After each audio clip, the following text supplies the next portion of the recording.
আজকে বৃহস্পতিবার, তাই আমি পুজো করব বলে সবকিছু পরিষ্কার করে নিচ্ছিলাম ঠাকুর ঘরটা। আর পরিষ্কার করতে করতে একটা জিনিস লক্ষ্য করলাম, যেটা আমি কখনো লক্ষ্য করিনি। এই যে দেখো, 1919 সালের 1 টাকা। এটা তোমরা বুঝতে পারছো কিনা আমি জানি না। এখানে দেখো 1 লেখা আছে, আর এই যে ইন্ডিয়া রাখা আছে এখানে। আর এটা কি লেখা আছে আমি বুঝতে পারছি না, ANN আর না কি লেখা আছে বুঝতে পারছি না। আর এই যে দেখো নিচে লেখা আছে 1919 সালের।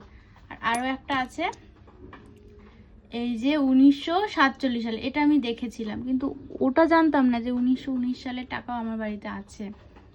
আর এটাও 1 টাকা, এটা 1947 সালের। কেমন হয়ে গেছে টাকাগুলো জং ধরে। এটা তো আরও খারাপ হয়ে গেছে, এটা কত বছর হয়ে গেল। আর এটা তো খোলাও হয় না, পরিষ্কারও করা হয় না। আজকে ভাবলাম একটু খুলে পরিষ্কার করি।